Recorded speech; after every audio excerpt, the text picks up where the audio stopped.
Okay, so what is a continuous probability distribution?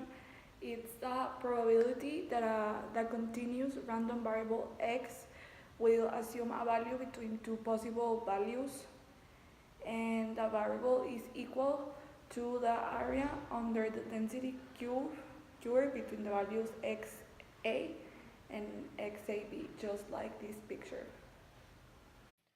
Okay, so talking about continuous random variable, there are three cases in which you can be asked for. They can ask you in a piecewise function, they can ask you to find k, or finding a. Both are finding out the missing variable in the function. Once you have the missing information you need for to find out what they will ask you for, you go over here to find out what they can ask you for.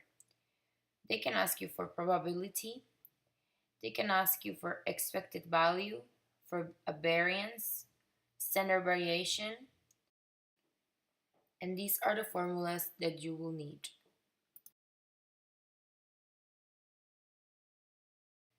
Here we have an example in piecewise function.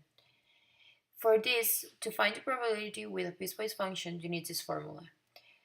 You are asked for the probability of x being less than 1. Here, in this case, it's 0. So you look for in the piecewise the function that has a domain in 0. So you use 1/4, you integrate the 1/4, then you get x over 4. So you get 1/4 minus 0 and you get the answer. The example of finding k, we will use this function and you will need this formula. First, you use the function, you multiply it k for making it easier. Then you integrate it. Then you substitute 5 in x. As a result, you get this. You subtract it with 0 and equal it to 1, following the formula. After that, you get the common factor. You get 140 over 3, k equals to 1, and you isolate k, and you get your final answer. In the third case, finding a, we use the similar method. We use the same formula, equaling everything to 1. So we use this function. You substitute a in the function. You integrate it, subtract it with 0, then you get a3 over 60 equal to 1. Then you get a3 equals to 60. You isolate a and you get this as a final result. Okay, so in those three cases you can be asked for other things. This is its expected value which you can get asked for. You use this formula.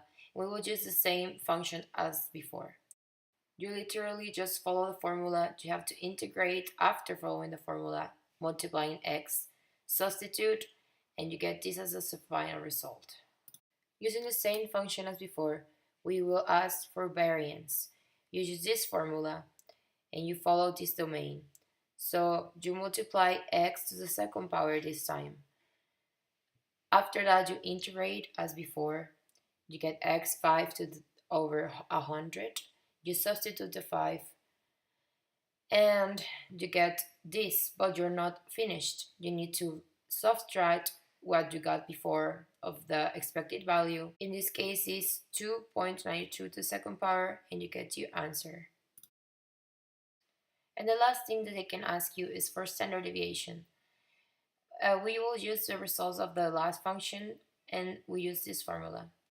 The variance of the last exercise was 0.61. We substitute and we get the answer. The real-life examples that you can use with the continuous random variables are investment return in a period of 1 year, price of an equity, number of customers that enter to a store, the sales volume on a day, diversification, mutual fund sales, and also the temperature of a city, the average, or also the temperature of a motor of a car, etc.